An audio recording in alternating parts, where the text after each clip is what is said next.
Well, North Korea has confirmed it test-fired a new type of a submarine-launched ballistic missile in an escalation from the short-range tests it has carried out since May. It came just one day after agreeing to a new round of nuclear talks with US envoys this weekend. To discuss this and more, I'm now joined by former Pentagon advisor and a commander in the US Navy Reserve, Jason Israel. Jason, good to see you. Thanks for joining me. Thanks for having me, Danica. And as always, I appreciate you mentioning my Navy Reserve affiliation, but as I'm not on duty, these views are my own. Absolutely. Let's begin by talking about the launch that we saw from North Korea this week. What do we know so far about the capabilities of this new type of missile? So this is a mid-range ballistic missile. So if you go back a couple years, these are the exact kind of missiles that North Korea was trying to fire when President Trump came back and said, if you remember that memorable tweet, there will be fire and fury if North Korea continues to escalate this program. So these are ballistic missiles that are in violation of UN sanctions. This one in particular was designed so that eventually it can be fired from a submarine. And that has a very different strategic impact, because what it means is if eventually it can be launched from a submarine, then adversaries wouldn't exactly know where that submarine is, possibly, unless it was being tracked. So it does raise another little bit of calculation there. And there hasn't quite been a response as of yet, particularly from the Trump administration. And we do know that the launch came only a day after they announced that US envoys would meet with the North Korean side to resume their talks.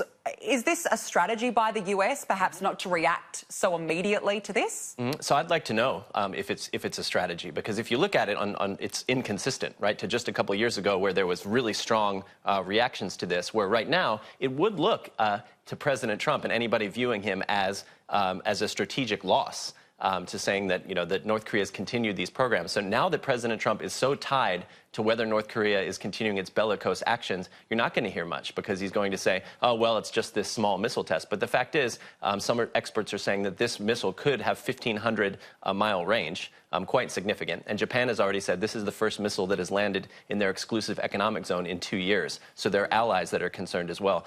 So going into the talks, this follows the same pattern that you and I have discussed previously, which is North Korea causing a little bit of a crisis and then using it as leverage at the table. So we'll see. It also comes with the former National Security Advisor, John Bolton, having announced this week, now that he was fired a few weeks ago, that he had very strong disagreements with President Trump on this, and he believes that North Korea is not actually trying to end its nuclear program. So we'll see. Adds an interesting element in it. In terms of the talks between envoys on both sides that are expected this weekend, what do you think are the aims of it? I mean, we've seen previous failed summits between the two leaders, but going into this weekend, what would be the aim? Okay, so my theory is that right now, what you had was a hardliner like John Bolton, who might have, if he was sort of in the driver's seat on something like this as the National Security Advisor. If that hardline take has now been removed, then it might actually provide some flexibility for the negotiators at the table to say, we might actually provide some temporary sanctions relief to North Korea in exchange for some kind of reduction in uranium that enriches, or some kind of thing like that. Previously, as we've talked about, all of the talks have been about no denuclearization unless all sanctions have been removed, and that's what's ended the last several summits. My view right now is that those negotiators probably have very little flexibility, and the story really here is that they're trying to get back at the table and talk. And the good news is that they're talking. That probably means missiles aren't flying, but it doesn't mean that there's a long-term strategy, and that's what we're looking for here. Well, I'll be watching this one very closely. Let's move on to another topic now. It's been an interesting week for Donald Trump. A number of phone calls that he has made with world leaders have come under scrutiny. We've seen with the leader of Ukraine, but also our very own Prime Minister Scott Morrison has been dragged in it this week when it comes to the investigation into the Mueller probe.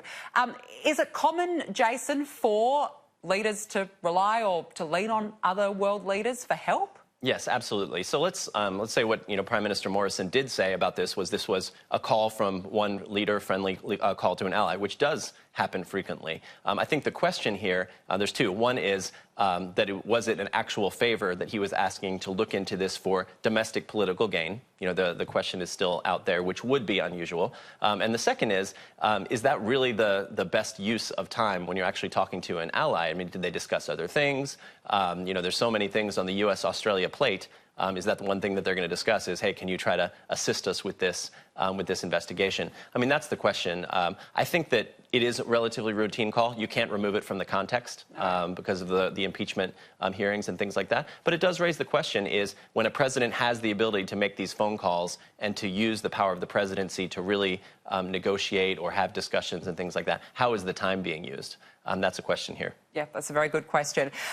The Trump administration is planning to impose hefty tariffs on a wide array of European products, including, as we were just discussing before, cheese, food-based products. Cheese, wine, British cashmere sweaters. Wow, I mean, you wouldn't be very happy about that, would you, if you lived over there? Now, this all came after the World Trade Organization ruled in favour of the US over subsidies for European aircraft manufacturer Airbus. So let's start with that. Take us through the situation. Yep, so very quickly, let's go back 15 years. 2004, the US, for the first time, Boeing is overtaken by Airbus for the first time, and they launch a WTO complaint saying that Airbus has been unfairly received subsidies to the tune of $22 billion from European governments.